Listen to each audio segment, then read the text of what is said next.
Hello friends, welcome back on my YouTube channel English with Mukul Bansal. दोस्तों, अपन लोग आप सभी लोगों को पता है अपन लोग नाउन की प्रैक्टिस कर रहे हैं, जिसकी एक प्रैक्टिस सेट मैं आप लोगों को अपलोड कर चुका हूं, जिसके अंदर अपन लोगों ने कुछ क्वेश्चन एसएससी के जो प्रीवियस ईयर एग्जाम के अंदर आए थे नाउन टॉपिक से रिलेटेड वो क्वेश्चन अपन लोगों ने किए थे। मेरे को उम्मीद है कि आप लोगों के एग्जाम्पल काफी राइट हुए होंगे और जो नहीं हुआ होगा वो आप लोगों ने समझ लिया होगा। अगर किसी स्टूडेंट ने वो क्वेश्चंस पहले सॉल्व नहीं किए तो मैं आप लोगों से कहना चाहूंगा पहले वो क्वेश्चन सॉल्व करना, फिर आप लोग आना। और जिसने पहले टॉपिक ही नहीं पढ़ा है तो पहले वो टॉपिक पढ़ना। टॉपिक आप लोगों को प्लेलिस्ट के अंदर आप लोगों को नाउन की सारी वीडियोस, पूरे टॉपिक बेसिक टू एडवांस तक सारे कंसेप्ट मैंने पढ़ाए हैं, आप लोगों को वहां पे मिल जाएंगे। और वरना आप लोगों को ऊपर आई आइकन दिख रहा होगा, यहाँ पे भी आप लोगों को नाउन की प्लेलिस्ट का लिंक मिल जाएगा, आप यहाँ से देख सकते हैं। ये आप सभी लोगों को पता है कैसे देखते हैं। तो अपन लोग आज की क्लास स्टार्ट करते हैं। देखने का और वीडियो को आज को अटेम्प्ट करने का तरीका क्या ही रहेगा, जैसे प्रीवियस ईयर वीडियो के अंदर मैंने कहा था, हर क्वेश्चन को आते ही आप लोग वीडियो को पोस्ट करोगे और पहले खुद एग्जांपल पे अपनी अप्रोच लगाओगे कि कौन सा एग्जांपल आप लोगों को लगता है कि इसके अंदर क्या एरर है। फिर मैं एरर बताऊंगा, आप मतलब वीडियो प्ले करोगे, चेक करना आप लोगों का आंसर मैच होता है नहीं होता। कोई डाउट हो तो मैं बार बार आप लोगों को कहता हूँ, ये कॉन्टेक्ट नंबर है, यहाँ पे आप लोग मेरे से डाउट पूछ सकते हैं। और भी कोई डाउट हो तो आप वो मेरे को यहाँ पे टेक्स्ट कर सकते हैं। देखते हैं अपन लोग आज की क्लास में कौन सा क्वेश्चन। अच्छा, आज की क्लास को स्टार्ट करने से पहले मैं आप लोगों से एक छोटी सी एक गलती थी जो अपनी लास्ट वीडियो के अंदर हुई थी, तो इसके लिए पहले तो छोटी सी माफी, क्योंकि गलती भी छोटी सी थी। अब अपन लोग देखते हैं। मैंने आप लोगों को ये एग्जांपल नंबर 17 करवाया था, जो लिखा हुआ था politics of India is very pathetic because politicians are corrupt and inefficient, और आगे लिखा हुआ है नो एरर। जो मैंने पहले बताया था उसके अंदर मैंने बताया था कि एरर है कौन से पार्ट के अंदर, ए, और एरर क्या है कि इज की जगह क्या आ जाएगा, आ। जिन भी लोगों ने उस वीडियो को देखा हो तो आपने चेक करा होगा, मैंने पिन कमेंट भी कर दिया था कि मैंने एक्सप्लेनेशन भी थोड़ा एक्सप्लेन भी रॉन्ग दिया था उसके अंदर, और एग्जाम्पल भी गलत है। ये एग्जाम्पल में कोई एरर नहीं है, नो एरर होगा, पहले तो मैं बता देता हूँ। वहां पे मैंने बताया था और वहां पे मैं अभी भी बोल रहा हूँ, किसी ने इसको कंसेप्ट को देखा हो तो वो गलत हो गया था तो उसको भूल जाना है, या जो भी ये चीज को ड्रॉप कर देना। मैं दोबारा बता देता हूँ, the politics of India is very pathetic ही आएगा, क्योंकि पॉलिटिक्स एक ऐसा सब्जेक्ट है जो लगता है प्लूरल, होता है सिंगुलर, और वर्ब भी कैसी लेता है, सिंगुलर। तो पहले मैंने कहा था कि इसकी जगह आर आएगा, लेकिन नहीं, वो एक गलती थी। नो एरर होगा क्वेश्चन के अंदर, और कोई प्रीवियस ईयर के अंदर कोई मिस्टेक ऐसी नहीं थी। फिर भी आप लोगों को कोई डाउट हो तो आप मेरे से पूछ लेना। ये मैंने आप लोगों को हैंड टू हैंड मैंने वीडियो अपलोड कर दी, पिन कमेंट डाल दिया था, आप लोगों ने देखा हो तो। बाकी मैंने कई लोगों को व्हाट्सएप पे भी बता दिया था, अपन लोग अब यहाँ देख लेना आप लोग, अगर वहां नहीं देखा हो तो कोई दिक्कत वाली बात नहीं है। अब अपन लोग स्टार्ट करते हैं। प्रीवियस वीडियो के अंदर अपन लोगों ने 20 क्वेश्चंस कर लिए थे, उसके आगे के क्वेश्चंस को अब अपन लोग करने का ट्राई करेंगे कि और क्वेश्चन हम लोगों को कैसे। अभी अपन काफी क्वेश्चन करेंगे नाउन का, ऐसा नहीं कि कोई एक वीडियो दो वीडियो के अंदर क्वेश्चंस कंप्लीट, ऐसा भी कर सकते हैं। मैं आप लोगों को बता दूं कि प्रैक्टिस सेशन की वीडियो अलग चलती रहेगी और नया टॉपिक मैं और स्टार्ट करने वाला हूं। तो देखते हैं आज अपन लोगों को आज कौन से एग्जाम्पल 20 तक अपन ने लास्ट वीडियो में पढ़ लिए थे, 21 से सीरीज को आगे चलाएंगे। तो एग्जाम्पल लिखा हुआ है, देखने का तरीका क्या है, वीडियो पोस्ट करोगे और पहले खुद चेक करो आप लोगों को क्या एरर लग रहा है। तो एग्जाम्पल लिखा हुआ है, all the girls students are advised to attend the meeting positively, और आगे लिखा हुआ है कौन सा एरर, नो एरर। अब अपन लोग फाइंड करने की कोशिश करते हैं क्या एरर है। देखो, यहाँ पे आप लोगों को एक वर्ड लिखा हुआ दिख रहा है एज ए नाउन, और वो लिखा हुआ आप लोगों के क्या, स्टूडेंट्स, यही लिखा हुआ दिख रहा है आप लोगों को। अब देखो, मैं आप लोगों को बताता हूँ दो चीजें। जैसे अगर अपन लोग उनका डिसाइड नहीं करते कि जेंडर क्या है, ओनली स्टूडेंट है, और उनको प्लूरल बताना हो तो हम लोग क्या बोल देते हैं, स्टूडेंट्स बोल देते हैं। यहाँ तक बात मेरे हिसाब से क्लियर होगी। चिल्ड्रंस नहीं बोलते, कभी भी ध्यान रखना, स्टूडेंट्स ही बोला जाता है अगर प्लूरल करना हो तो। लेकिन अगर मेरे को बोलना हो कि बहुत सारे लड़के, या फिर मेरे को बोलना हो बहुत सारे या तो लड़के या लड़कियां, और वो है क्या, स्टूडेंट है। अब बहुत सारे हैं तो इसका मतलब पहली बात तो मेरे को बोलना पड़ेगा स्टूडेंट्स, स्टूडेंट तो मैं बोल नहीं सकता। सेकंड थिंग, मेरे को उनका जेंडर बताना है, तो अब जेंडर तो मेरे को एक चीज कॉमन सेंस थोड़ा सा दिमाग चलाने की कोशिश करना है यहाँ पे, कि एक लड़का, और वो लड़का क्या है, स्टूडेंट है। यहां तक क्लियर है। तो मैं क्या बोलूंगा, बॉय स्टूडेंट। क्लियर। और अगर वो लड़के बहुत सारे हैं स्टूडेंट, तो मैं क्या बोलूंगा, जेंडर क्या है उन लोगों का, जो भी स्टूडेंट है उनका जेंडर क्या है, बॉय है। यहाँ पे लिख के पॉसिबल नहीं है, आप लोग चीजें समझने की कोशिश करना। तो जेंडर क्या है उनका, जो स्टूडेंट है बॉय है, तो जेंडर प्लूरल थोड़ी होगा, जेंडर तो क्या ही रहेगा, सिंगुलर ही रहेगा। तो एरर कौन से पार्ट के अंदर हो जाएगी, ए पार्ट में। एरर होगी क्या कि गर्ल का क्या हटा देंगे हम लोग, एस, और एग्जाम्पल राइट क्या बनेगा, all the girl students are advise to attend the meeting positively. Are क्यों आएगा भाई, स्टूडेंट्स प्लूरल है तो आर भी कैसे आएगा, प्लूरल। तो ये तो ठीक है, तो एरर कौन सा पार्ट हो जाएगा, ए पार्ट। आप लोगों को शायद समझ में आ गया होगा। देखते हैं अपन लोग नेक्स्ट क्वेश्चन। नेक्स्ट क्वेश्चन क्या लिखा हुआ है हम लोगों के सामने, वो लिखा हुआ है My brother-in-laws who live in Delhi have come to stay with us। एक बार दोबारा क्वेश्चन को पढ़ के और ध्यान से समझने की कोशिश करना, क्या लिखा हुआ है, My brother-in-laws who live in Delhi have come to stay with us, और आगे लिखा हुआ है nowhere। देखो मैंने आप लोगों को लास्ट जो क्वेश्चंस कराए थे पहले, उसके अंदर भी मैंने आप लोगों को एक कंसेप्ट बताया था। वो कंसेप्ट आप लोगों को काफी था, नोट कर लेना, बहुत इंपॉर्टेंट है। मैं दोबारा बताता हूँ। देखो इस क्वेश्चन को मैं दो तरीके से बताऊंगा, आप लोग कंफ्यूज हो जाते हो कि कौन से पार्ट के अंदर एरर करना है, तो समझने की थोड़ी सी कोशिश करना, मैं कोशिश करूंगा समझाने की। अगर आप लोगों को सेंटेंस में लिखा हुआ दिख रहा है हु, तो हु के बाद जो वर्ब आती है वो जस्ट उसके पहले वाले सब्जेक्ट के अकॉर्डिंग आती है। अब हु के बाद जो वर्ब लिखी हुई है वो लीव प्लूरल वर्ब लिखी हुई है, यस और नो। तो लीव प्लूरल वर्ब है, इसका मतलब हमारा सब्जेक्ट भी कैसा होना चाहिए, प्लूरल। तो हम चलते हैं हमारे सब्जेक्ट की तरफ। तो सेंटेंस का जो सब्जेक्ट है वो हमारे क्या लिखा हुआ है, माई ब्रदर इन लॉज। अब देखो ये सब्जेक्ट होना चाहिए प्लूरल, क्यों, क्योंकि हु के बाद वर्ब भी प्लूरल दी हुई है, तो सब्जेक्ट भी कैसा होगा, प्लूरल ही होगा। अब मेरे को एक चीज बताओ, कंपाउंड नाउन मैंने आप लोगों को बहुत अच्छे से पढ़ाई थी, आप लोगों ने बहुत अच्छे से उसको समझा था, तो आप लोगों को पता है कि मैं दोबारा बता देता हूँ, रिपीट कर रहा हूँ, ध्यान से सुनना। प्रीपोजिशन से अगर कोई कंपाउंड नाउन बनती है, क्या, प्रीपोजिशन से अगर कोई कंपाउंड नाउन बनती है और अगर हम उसको प्लूरल बनाते हैं, तो प्रीपोजिशन से पहले वाले वर्ड को क्या बनाया जाता है, प्लूरल। तो बताओ, ये देखो ये इन प्रीपोजिशन दिख रही है, प्रीपोजिशन से बनने वाली कंपाउंड नाउन को प्लूरल बताने के लिए पहले वाले वर्ड के साथ क्या लगाया जाता है, एस। तो मैं यहाँ ब्रदर के साथ क्या लगाऊंगा, एस। लॉ के साथ क्या नहीं लगाऊंगा, एस या ईएस। तो एरर पार्ट इन, जल्दी बोलो, ए एरर होगी क्या, my brothers in law who live in Delhi have come to stay with us. Point clear हो गया, एग्जांपल समझ में आ गया होगा। देखते हैं अपन लोग नेक्स्ट एग्जांपल। नेक्स्ट एग्जांपल क्या लिखा हुआ है आप लोगों के सामने, वो लिखा हुआ है recently I visited Ooty and found the sceneries to be marvellous, और आगे लिखा हुआ है no error.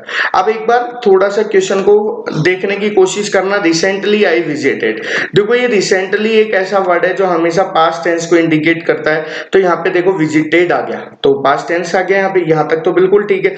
And found the sceneries, अब आप लोगों को पता होना चाहिए, ये मैंने बहुत अच्छे से पढ़ाया था कि कलेक्टिव नाउन कुछ ऐसी होती है जो ऑलरेडी प्लूरल होती है, उनके साथ कभी भी क्या नहीं लगता, SIS, जिसका एक एग्जांपल मैं बता चुका हूँ, फर्नीचर वाला अपन लोगों ने लास्ट क्लास के अंदर देखा था। और ऐसा ही एक होता है सीनरी, ये सीनरी मशीनरी, ये कुछ ऐसे नाउन होते हैं जो मैं आप लोगों को नोट करवा चुका हूँ, बहुत अच्छे से पढ़ा चुका हूँ, वहां देख लेना जाके दोबारा अपने नोट्स में, कि सीनरी मशीनरी ये कुछ ऐसे नाउन होते हैं जिनके साथ कभी भी SIS नहीं लगता है। तो डायरेक्ट मैं बोलूंगा कि एरर कौन से पार्ट में, बी पार्ट में। एरर क्या, सीनरी का क्या हट जाएगा, IES, और स्पेलिंग क्या हो जाएगी, SCENERY। यहां तक क्लियर है।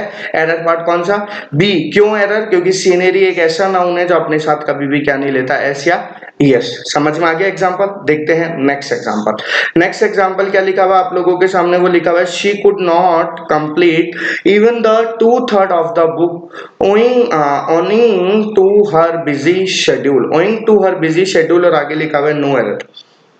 अब एक बार क्वेश्चन को दोबारा से आप लोग देख के और समझने की कोशिश करना, क्या लिखा हुआ है, शी कुड नॉट कंप्लीट। देखो कुड अगर मॉडल है तो मॉडल के बाद वर्ब की फर्स्ट फॉर्म, बिल्कुल ठीक है। Even the 2/3 of the book. अब दो चार चीजों को आप लोग समझने की कोशिश करना, ताकि एग्जाम्पल पे आप हर कंसेप्ट लगा सको, कि ऐसे रटना एक भी चीज को नहीं है, ना कोई ट्रिक है, कुछ भी नहीं है ग्रामर के अंदर, केवल आप लोगों को कंसेप्ट पे कमांड होनी चाहिए। देखो बुक से पहले द आर्टिकल लगा हुआ है, मैं इससे नेक्स्ट टॉपिक आप लोगों को आर्टिकल ही पढ़ाऊंगा। लेकिन उससे पहले आप लोगों को यह हैबिट डालनी पड़ेगी कि आर्टिकल दिखते ही आप लोग एरर ढूंढने की कोशिश करते हो कि यहाँ ए लगाएं, एन लगाएं या दा। उससे पहले आप लोगों को यह देखना है कि आर्टिकल लगा हुआ किससे पहले है, क्योंकि आर्टिकल हमेशा नाउन से पहले आएगा। और किस किस से पहले आता है वो पूरा आर्टिकल में पढ़ेंगे। तो पहले तो ये देखो इससे पहले बुक नाउन है क्या, तो आर्टिकल आ भी सकता है या नहीं, पहले तो ये ठीक है भाई। बुक से पहले दा कोई स्पेसिफाई कर रहा होगा किसी पर्टिकुलर बुक को। अब अपन लोग यहाँ पे देखेंगे तो अपन लोगों को यहाँ पे एक वर्ड लिखा हुआ दिख रहा है, वो न्यूमेरल नंबर लिखा हुआ दिख रहा है, या न्यूमेरल एडजेक्टिव भी बोल सकते हो आप लोग। तो न्यूमेरल एडजेक्टिव के बाद आने वाला नाउन कैसा आता है, प्लूरल ही आता है। तो मुझे बताओ she could not complete even 2/3 होगा या 2/3 होगा। दोस्तों क्या होगा, 2/3 होगा। क्यों, टू एक न्यूमेरल एडजेक्टिव है, न्यूमेरल एडजेक्टिव के बाद आने वाला नाउन हमेशा कैसा आता है, प्लूरल ही आता है। तो 2/3 नहीं होगा, क्या होगा, 2/3 ऑफ द बुक होगा। तो एरर पार्ट कौन सा होगा, बी। एरर होगा क्या कि थर्ड के साथ क्या लगेगा, एस। अब किसी को ये लग रहा हो कि थर्ड न्यूमेरल एडजेक्टिव है, बिल्कुल नहीं। फर्स्ट, सेकंड, थर्ड, फोर्थ ये न्यूमेरल एडजेक्टिव नहीं होते। 1 2 3 4 क्या होते हैं, न्यूमेरल एडजेक्टिव। बात क्लियर है, एग्जाम्पल क्लियर हो गया। देखते हैं नेक्स्ट एग्जाम्पल। नेक्स्ट एग्जाम्पल क्या लिखा हुआ आप लोगों के सामने, वो लिखा हुआ है the book has exercise at the end of every chapter, और आगे लिखा हुआ है नो एरर। ये बहुत अभी रिसेंट किसी न किसी एग्जाम के अंदर पूछा हुआ एग्जाम्पल है। क्या लिखा हुआ है, the book has exercise at the end of every chapter. अब एग्जाम्पल को आप लोग समझने की कोशिश करना। अभी अभी मैंने बताया द बुक, ठीक है। अब देखो ये हैज अगर हेल्पिंग वर्ब होगी, मैं 2 पॉइंट समझाने की कोशिश करूंगा, बोल के ज्यादा, क्योंकि लिख के ज्यादा पॉसिबल नहीं हो पाएगा, मैं ट्राई करता हूं फिर भी। तो अगर हैज हेल्पिंग वर्ब होती तो अपने साथ वर्ब की कौन सी फॉर्म लेके आती, थर्ड फॉर्म, यानी प्रेजेंट परफेक्ट में जाता। अब यहाँ तो कहीं मेरे को वर्ब की थर्ड फॉर्म ही नहीं दिख रही आगे कहीं एग्जाम्पल के अंदर। तो इससे ये पता चला कि ये हैज हेल्पिंग वर्ब नहीं है, ये हैज ऑलरेडी सेंटेंस में कौन सी वर्ब का रोल कर रही है, मेन वर्ब का। यहां तक क्लियर है। अब अगर हैज या मेन वर्ब का रोल करते हैं तो इनका मतलब होता है होना या रखना, या जिसे कहते हैं पाना, जिसे कहते हैं ना। तो द बुक हैज, तो यहां तक मेरे को पता चला कि ये हैज हेल्पिंग वर्ब नहीं है, मेन वर्ब है। तो ये एग्जांपल ही कहना चाह रहा है। एक बार ट्रांसलेशन पे भी अपन लोग जाने की ट्राई करते हैं। ऐसे ट्रांसलेशन से नहीं करना, डायरेक्ट अप्रोच हो गई, लेकिन मैं समझाने के लिए बता रहा हूं कि इस बुक के जितने भी एंड के चैप्टर, हर चैप्टर में, सॉरी, इस बुक के हर चैप्टर के एंड में क्या दी हुई है, एक्सरसाइज दी हुई है। अब देखो थोड़ा सा दिमाग चलाने की कोशिश करो, यहाँ क्या दिया हुआ, ऑफ एवरी चैप्टर, यानी हर चैप्टर के एंड में। तो हर चैप्टर के एंड में इसका मतलब एक्सरसाइज एक ही है, या हर चैप्टर के एंड में है तो एक है या एक से ज्यादा है। शायद आप लोगों को समझ में आ गया हो कि बुक में पहली बात एक चैप्टर नहीं होता, हर चैप्टर के एंड में है। तो एक्सरसाइज कैसी है, प्लूरल है। यहाँ पे एक्सरसाइज कौन सी वाली है, अपन लोग देखते हैं ना प्रैक्टिस सेट जिसे बोलते हैं, वही एक्सरसाइज। तो अब मुझे बताओ हर चैप्टर के एंड में है तो एक्सरसाइज सिंगुलर होगा या प्लूरल होगा, दिमाग चला लो। एरर पार्ट कौन सा, बी। और होगा क्या, एक्सरसाइज नहीं होगा, क्या होगा, एक्सरसाइजेज। Spelling EXERCISES। और एग्जाम्पल क्या बन जाएगा, the book has exercises at the end of every chapter. Exercises होगा क्यों, क्योंकि यहाँ सभी चैप्टर की बात कर रहा है, तो एक्सरसाइज सिंगुलर नहीं होगी, क्या होगी, प्लूरल। पॉइंट क्लियर और नॉट, यहां तक अगर समझ में आ गया होगा तो देखते हैं नेक्स्ट एग्जाम्पल। नेक्स्ट एग्जाम्पल क्या लिखा हुआ है आप लोगों के सामने, वो लिखा हुआ है शी हैज ऑर्डर्ड। इस एग्जाम्पल को करवाने से पहले मैं आप लोगों को बता दूं, यहाँ जो कंसेप्ट आएंगे वो बहुत काम का कंसेप्ट है, और मैंने तीनों पहले मैं पढ़ा चुका हूं, मैं दोबारा रिवाइज करा दूंगा, तो समझना ध्यान से।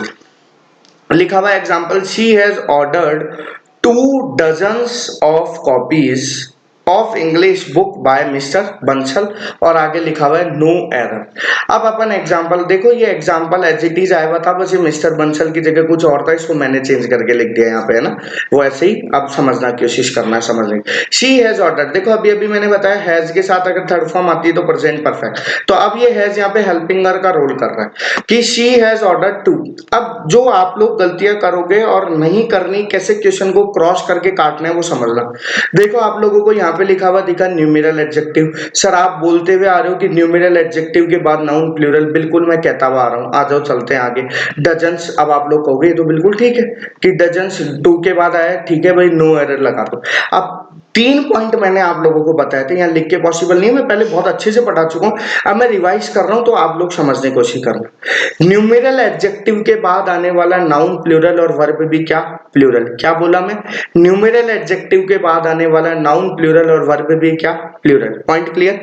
सेकंड पॉइंट, अगर न्यूमेरल एडजेक्टिव के बाद कोई यूनिट आती है, यूनिट बोले तो dozen, litre, thousand, hundred, clear है, तो अगर न्यूमेरल एडजेक्टिव के बाद कोई यूनिट आती है तो यूनिट आएगी हमेशा कैसी, सिंगुलर। कैसी आएगी, सिंगुलर। आगे वाली नाउन अगर अनकाउंटेबल है तो सिंगुलर और वर्ब भी सिंगुलर, और आगे वाली नाउन काउंटेबल है तो प्लूरल और वर्ब भी क्या प्लूरल।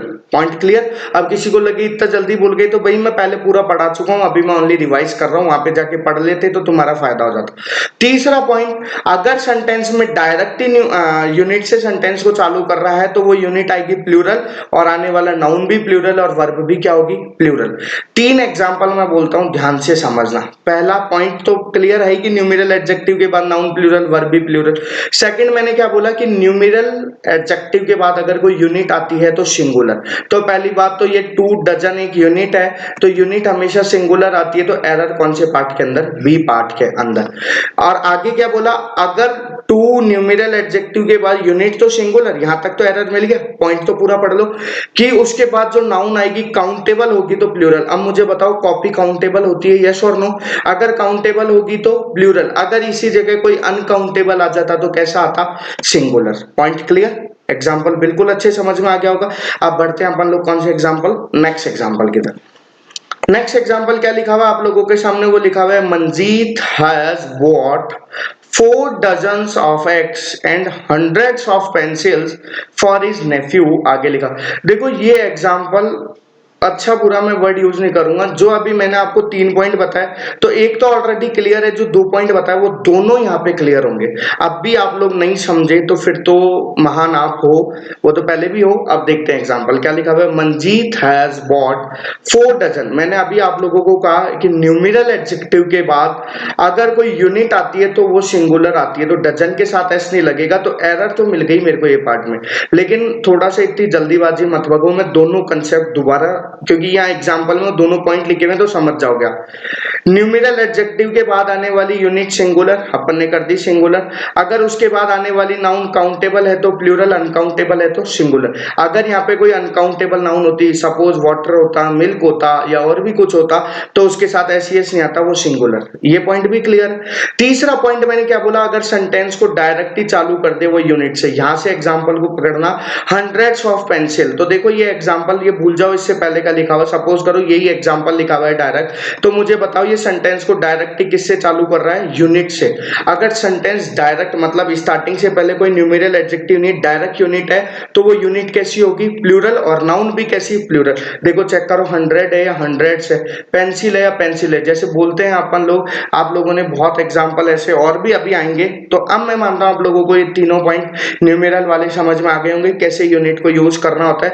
एग्जांपल में क्या एरर है, एग्जांपल में ए पार्ट में एरर है। एरर क्या है कि डजन का क्या हटाना पड़ेगा हम लोगों को, एस। क्यों हटाना पड़ेगा वो मैंने एक्सप्लेन कर दिया है। मूव ऑन करते हैं अपन लोग नेक्स्ट एग्जांपल पे।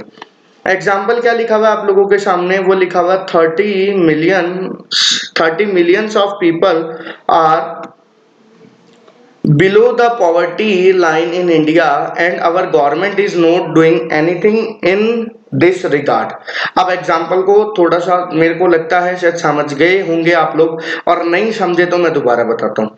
देखो फिर वही मैंने इसलिए ये तीनों एग्जाम्पल को पैरेलल में डाला है, एक साथ अल्टरनेट डाला है, कि आप लोगों को कंसेप्ट बार बार वही आए तो आप लोग समझ जाओ इसको। क्यों, क्योंकि ये इंपॉर्टेंट बहुत है, कंफ्यूजिंग करता है, तो जो चीज थोड़ी सी भी क्रिटिकल हो जाती है वही आप लोगों को कंफ्यूज कर दी और वही एग्जाम के अंदर पूछता है। अभी मैंने बताया कि सेंटेंस से स्टार्टिंग के अंदर कोई न्यूमेरल एडजेक्टिव आता है, उसके बाद यूनिट कैसी आती है, सिंगुलर। अब बताओ मिलियन होगा या मिलियंस होगा, मिलियन होगा, एरर पार्ट ए। और उसके बाद आने वाली नाउन अगर काउंटेबल है तो प्लूरल। अब ये मत सोचना कि पीपल के साथ एस लगा दो, भाई पीपल ऑलरेडी कैसी नाउन है, प्लूरल नाउन है, तो क्लियर है। तो एरर पार्ट कौन सा हो जाएगा, ए होगा क्या, सही example. 30 million, not million, million of people are below the poverty line in India and our government is not doing anything in this regard। आप लोगों को समझ में आ गया होगा एग्जाम्पल। देखते हैं नेक्स्ट एग्जाम्पल। नेक्स्ट एग्जाम्पल क्या लिखा हुआ आप लोगों के सामने, वो लिखा हुआ लैक ऑफ पीपल। अब भी आप लोग अगर इतना ही पढ़ के एग्जाम्पल पे दिमाग नहीं चला पाओ तो देख लो आगे, कोई बात नहीं चला नहीं चला। क्या लिखा हुआ, lakh of people came to see the final test match between India and Australia yesterday. तो अब देखो, पहले जो चीज अपन लोग डायरेक्ट नाउन पे नहीं जाते, यस्टरडे एक ऐसा एडजेक्टिव ही मान लो, क्योंकि ये एक ऐसा वर्ड है जो और हमेशा इंडिकेट करता है पास्ट टेंस को। देखो चेक करो, कम दिया हुआ है या केम दिया हुआ है। केम दिया हुआ है तो केम दिया हुआ है तो इसका मतलब पास्ट टेंस ही है भाई, सेकंड फॉर्म में तो पास्ट टेंस। ये वाला पॉइंट तो क्लियर है। अब मैं शायद 5वीं बार आप लोगों को समझा रहा हूं यही पॉइंट कि डायरेक्ट यूनिट आ जाए तो वो कैसी होती है, प्लूरल।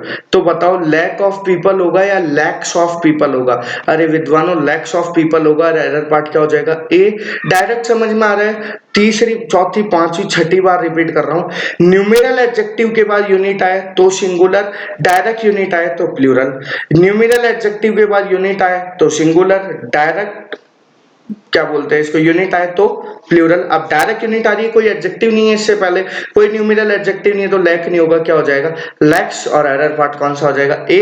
एग्जांपल राइट क्या होगा, lakhs of people came to see the final test match between India and Australia yesterday. समझ में आ गया। देखते हैं नेक्स्ट एग्जांपल। नेक्स्ट एग्जाम्पल क्या लिखा हुआ है आप लोगों के सामने, वो लिखा हुआ है मैन इज ए। अरे भाई वीडियो आप लोग भी देख रहे हो ना कि एग्जाम्पल आपके कितने राइट है, बस सुनते ही मत जाना। वही मैंने शुरू में ही कहा था कि पहले खुद चेक करना क्या एग्जाम्पल में एरर है। एग्जाम्पल क्या लिखा हुआ है, man is a product of the environment so we should keep our surrounding salubrious. पहले तो इस सेल्यूब्रियस वर्ड का मैं आप लोगों को मतलब बता दूं, वो होता है हेल्दी। और अगर ऐसे आप लोगों को वर्ड याद नहीं होते हैं तो वर्ड याद करने के लिए भी आप लोग अपना तरीका बिल्कुल इस्तेमाल कर सकते हो। चैनल की प्लेलिस्ट में जाके आप लोग वीडियो देख सकते हो कि कैसे वोकेबलरी को बहुत इजी तरीके से याद किया जा सकता है। अब आ जाओ इधर, एग्जांपल क्या लिखा हुआ है, man is a product of the environment so we should keep our surrounding salubrious. अब देखो यहां तक तो बिल्कुल ठीक है, मैन सिंगुलर है, इज वर्ब भी सिंगुलर है, एनवायरमेंट की स्पेलिंग भी ठीक लिखी हुई है। आगे बढ़ते हैं अपन लोग, तो हम लोगों को यहाँ पे एक वर्ड लिखा हुआ दिख रहा है, वो लिखा हुआ दिख रहा है आवर सराउंडिंग। अब आप लोगों को सबको पता है कि सराउंडिंग के साथ तो एस ई एस लगता है, नहीं लगता है, चलो ठीक है देखते हैं। जैसे मैंने आप लोगों को कुछ वर्ड पढ़ाए थे, स्पेक्टेकल्स होता है, बताया होगा शायद, ये वाली चीजें है ना। अब आप लोग समझने की कोशिश करना, मैं आप लोगों को अप्रोच बताता हूँ कैसे। अगर आप लोगों को लर्न हो तो मैंने बताया था कि अवर एक पॉजिटिव एडजेक्टिव है, क्लियर और नॉट। अवर एक पॉजिटिव एडजेक्टिव, और पॉजिटिव एडजेक्टिव के बाद क्या आता है, नाउन आता है। क्या आता है, नाउन। तो इसका मतलब हम लोगों को ये सराउंडिंग नाउन के रूप में यूज करना है। और अब मैं आप लोगों को बता रहा हूं कि सराउंडिंग अगर एज ए नाउन यूज होगा तो ये कभी भी सराउंडिंग नहीं होगा, ये क्या होता है, सराउंडिंग्स होता है। ये अपने साथ क्या लेता है, एस। कब, जब ये यूज होगा एज ए नाउन। तो एग्जाम्पल के अंदर error part is C. Error क्या होगी कि सराउंडिंग नहीं होगा, क्या होगा, सराउंडिंग्स। रीजन, अवर एक पॉजिटिव एडजेक्टिव है और पॉजिटिव एडजेक्टिव के बाद हमेशा आता है नाउन, तो सराउंडिंग नाउन नहीं होता। नाउन बनाने के लिए हम लोगों को क्या लगाना पड़ता है, एस। और एग्जाम्पल क्या बन जाएगा, man is a product of the environment so we should keep our surroundings salubrious. Clear और not. Move on next example देखते हैं। नेक्स्ट एग्जाम्पल क्या लिखा हुआ आप लोगों के सामने, वो लिखा हुआ है the life of the rich is not as peaceful and pleasant as that of the poor apostrophe s in so many ways। अब आप लोगों को लग रहा होगा ये ऐसे क्यों पढ़ा मैंने पुअर apostrophe s, ताकि आप लोग समझ सको। पढ़ना तो पुअर चाहिए इनको, लेकिन मैंने समझाने के लिए ऐसे पढ़ा है। अब थोड़ा सा आप लोगों को मैं फ्लैशबैक के अंदर लेके जाऊंगा। हो सकता है आप लोगों की मेमोरी वहां तक हो नहीं हो, लेकिन मैंने आप लोगों को एक पॉइंट पढ़ाया था और वो पॉइंट शायद यही था। मैं रिपीट करता हूं, अगर हो सकता है आप रिमेन हो जाए कि the plus adjective, the plus adjective बनते ही वो बन जाते हैं प्लूरल कॉमन नाउन। क्या बन जाते हैं, प्लूरल कॉमन नाउन। जैसे द रिच, द पुअर। और भी बताए थे मैंने आप लोगों को द बेल्ट, और द ब्लाइंड अंधे लोग, द पुअर यानी गरीब लोग, द रिच यानी अमीर लोग, द ब्लैक यानी काले लोग, द वाइट यानी गोरे लोग। ऐसा मैंने आप लोगों को बताया था। और ये वर्ब भी कैसी लेते हैं, प्लूरल। तो आप लोग बोलोगे ये इज की जगह आना ना चाहिए, नहीं ये इजी आएगा। क्यों? क्योंकि यहाँ पे जो सेंटेंस का नाउन है वो क्या है, the life of the rich, की अमीर की लाइफ। तो ये तो इजी आएगा, ये इज यहाँ पे द लाइफ की वजह से, द रिच की वजह से नहीं। ये पॉइंट तो क्लियर है। अब एग्जाम्पल क्या कहना चाह रहा है, the life of the rich is not as peaceful and pleasant as that of the poors in so many ways, यही लिखा हुआ है। तो अब आप लोग थोड़ा सा दिमाग लगाने की कोशिश करो कि ये क्या लिखा हुआ आप लोगों के सामने, द पुअर, अपोस्ट्रोफ एस भूल जाओ एक बार। तो इस द पुअर का मतलब भी क्या हुआ, गरीब लोग। तो अब मैं जो आप लोगों को लाइन बोल रहा हूं वो कंसेप्ट समझ लो। द प्लस एडजेक्टिव के साथ, क्या बोला, द बोलो, द प्लस एडजेक्टिव के साथ अपोस्ट्रोफ एस का यूज नहीं होता है। तो एरर पार्ट इन, जल्दी बोलो, बी। और एरर क्या होगी, बस द पुअर अपोस्ट्रोफ एस हट जाएगा। क्या बन जाएगा, the life of the rich is not as peaceful and pleasant as that of the poor in so many ways. Apostrophe S को क्या कर देंगे, हटा देंगे। क्यों? क्योंकि द प्लस एडजेक्टिव के साथ अपोस्ट्रोफ एस का यूज नहीं किया जाता है। एग्जाम्पल क्लियर और नॉट? बढ़ते हैं नेक्स्ट एग्जाम्पल की तरफ। नेक्स्ट एग्जाम्पल क्या लिखा हुआ है, शायद आप लोगों के भी एग्जाम्पल ठीक हो रहे होंगे, मैं ऐसा मानता हूं। अब देखते हैं अपन लोग नेक्स्ट एग्जाम्पल क्या लिखा हुआ है। He has very kind enough to give 5 billion rupees to a poor for their rehabilitation। इसका मतलब होता है भाई पुनर्वास जिसे कहते हैं ना। अब एग्जाम्पल को थोड़ा सा देखने की कोशिश करो, समझ गए होंगे शायद आप लोग। देखो क्या लिखा हुआ है, he has been very kind enough to give 5 billion rupees, कि वह जो आदमी है वो बहुत ज्यादा दयालु है और वो 5 बिलियन रुपीज भी दे दिया उसने। अब देखो 5, फिर एक चीज समझो, 5 न्यूमेरल एडजेक्टिव, यूनिट सिंगुलर, अगर आने वाला नाउन काउंटेबल है तो प्लूरल। तो मैंने आपको बताया था रुपी काउंटेबल होता है, मनी अनकाउंटेबल होता है, तो रुपीज आएगा। यहां तक बिल्कुल ठीक है। आगे क्या लिखा हुआ है, टू अ पुअर। अब मुझे बताओ उस आदमी ने किसके लिए पैसे दिए, गरीब लोगों के लिए। तो गरीब लोगों के लिए अभी अभी जस्ट मैंने आज एग्जाम्पल को ही ऐसे सेट करा है कि एक कंसेप्ट से दूसरा कंसेप्ट, दूसरे एग्जाम्पल में दोबारा वो कंसेप्ट आप लोगों के माइंड में क्रैक हो। तो अब तो समझो, अभी अभी मैंने बताया ए पुअर, एक गरीब आदमी की बात कर रहा है, लेकिन यहाँ पे वो पूरा बात बता रहा है कि to give 5 billion rupees for their rehabilitation, कि उसने गरीब लोगों के पुनर्वास के लिए इतने पैसे दिए हैं। तो मुझे बताओ गरीब लोगों के लिए ए पुअर होगा या द पुअर होगा? तो एरर पार्ट इज इन सी। क्यों भाई, यहाँ पे लोगों की बात कर रहा है तो ए पुअर नहीं होगा, क्या होगा, द पुअर होगा। और ये बन जाएगा प्लूरल कॉमन नाउन। तो एरर पार्ट इन सी, ए की जगह क्या आएगा, द आएगा। क्यों आएगा, मैंने आप लोगों को अच्छे से समझाया, आप लोगों ने अच्छे समझा। देखते हैं अपन लोग नेक्स्ट एग्जाम्पल। नेक्स्ट एग्जाम्पल लिखा हुआ आप लोगों के सामने है, वो लिखा हुआ है द पुअर अपोस्ट्रोफ एस। मैं दोबारा ध्यान से पढ़ रहा हूं, आप भी पढ़ो। The poor apostrophe S, the poor's plight in India is very pathetic, so we must do something to improve their condition। अब एग्जाम्पल को आप लोग समझने की कोशिश करना कि एग्जाम्पल कहना क्या चाह रहा है। तो अभी मैंने आप लोगों को एक पॉइंट बताया, और वो पॉइंट ये बताया कि द प्लस एडजेक्टिव के साथ अपोस्ट्रोफ एस का यूज नहीं होता है। तो नहीं होता है तो ये लो ना, एरर आ गई कौन से पार्ट में, ए पार्ट में। अब तो मैं आप लोगों को इतनी बार बता रहा हूं, एरर डिटेक्शन ढंग से करना सीखो कि कौन से पार्ट में, ए पार्ट में एरर है। और एरर होगी क्या, एग्जाम्पल का अपोस्ट्रोफ एस क्या कर देंगे, हटा देंगे। और सही एग्जाम्पल क्या बन जाएगा, the poor plight in India is very pathetic. मेरे को लगता है आप लोगों को ये एग्जाम्पल बहुत अच्छे से समझ में आ गया होगा कि अपोस्ट्रोफ एस हट जाएगा। क्यों कि द प्लस एडजेक्टिव के साथ अपोस्ट्रोफ एस का यूज नहीं होता है। देखते हैं नेक्स्ट एग्जांपल। नेक्स्ट एग्जांपल क्या लिखा हुआ आप लोगों के सामने, वो लिखा हुआ है the rich is getting richer and the poor are getting poor. ये यही लिखा हुआ है, the rich is getting richer and the poor are getting poorer, कि अमीर तो अमीर होते जा रहे हैं और गरीब क्या होते जा रहे हैं, गरीब होते जा रहे हैं। यही होगा शायद। देखते हैं, हिंदी पे नहीं जाना, एग्जाम्पल को समझने की कोशिश करना। अब मैंने आप लोगों को देखो अभी अभी बताया कि द प्लस एडजेक्टिव बन जाता है प्लूरल कॉमन नाउन, और वो वर्ब भी कैसी लेता है, प्लूरल वर्ब लेता है। तो देखो चेक करो, यहाँ तो प्लूरल ही है आर, लेकिन यहाँ भी तो देखो द रिच, ये अमीर लोगों की बात कर रहा है। तो अगर ये अमीर लोगों की बात कर रहे हैं तो दिमाग चला के बताओ, या इज आएगा या आर आएगा, तो एरर पार्ट इज इन ए, और एरर होगा क्या कि यहाँ पे इज नहीं आएगा, क्या आएगा आर। क्यों, मैं फिर से दोबारा रिपीट कर रहा हूं, अब तो समझ जाओ। The plus adjective is a plural common noun, plural common noun और वर्ब भी कैसी लेता है, प्लूरल लेता है। क्लियर, एरर पार्ट ए और is will replace are. Clear है, देखते हैं नेक्स्ट एग्जांपल। नेक्स्ट एग्जांपल क्या लिखा हुआ आप लोगों के सामने, वो लिखा हुआ having won the world cup for 3 times on the trot Australia must be in high spirits, और आगे लिखा हुआ है नो एरर। एग्जांपल लिखा हुआ है having won the world cup for 3 times. अब देखो एक कंसेप्ट तो यहाँ पे ये निकल के आया कि 3 एक न्यूमेरल एडजेक्टिव दिया हुआ है और उसके बाद आने वाला नाउन प्लूरल, ये तो शायद क्लियर है, सही है बिल्कुल। आगे लिखा हुआ है हैविंग, अब ये मत समझ लेना ये हैविंग की गलत है भाई, ये बिल्कुल ठीक है ना, ये एब्स्ट्रैक्ट नाउन बन जाती है, जिरेंड वर्ब नाउन का रोल करता है। आगे लिखा हुआ on the trot Australia must model के बाद वर्ब की फर्स्ट फॉर्म हाई स्पिरिट्स, बिल्कुल ठीक है। तो मेरे हिसाब से तो आप लोगों को कोई एरर लगे तो मेरे को कमेंट में या व्हाट्सएप करके बताना। वैसे एग्जांपल के अंदर कौन सी एरर है, नो एरर है। एग्जांपल बिल्कुल क्या है, ठीक है भाई।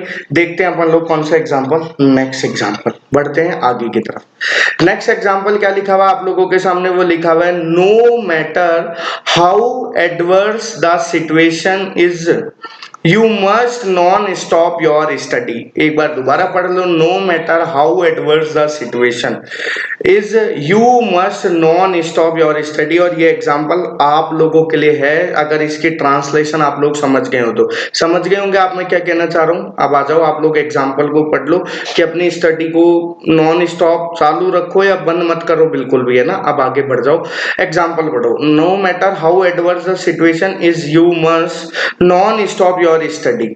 अब इधर आ जाओ, मैं डायरेक्ट कंसेप्ट पे लेके चलता हूँ। वो लिखा हुआ योर स्टडी, चीजों को समझना। अभी मैंने आप लोगों को बताया था एक एग्जांपल आवर सराउंडिंग वाला, तो आवर सराउंडिंग वाला जो एग्जांपल बताया था, मैंने बताया था आवर एक पजेसिव एडजेक्टिव है, उसके बाद क्या आता है नाउन। ऐसे योर भी एक क्या है, पजेसिव एडजेक्टिव है, और इसके बाद क्या आता है नाउन। आप ये छोटे छोटे पॉइंट नोट करते रहना कि पजेसिव एडजेक्टिव प्लस नाउन, ताकि आप लोगों को रिमेन रहे भैया एग्जांपल, मतलब एग्जांपल पूरे नहीं, कंसेप्ट थोड़ा सा रिवाइज होते रहे, है ना।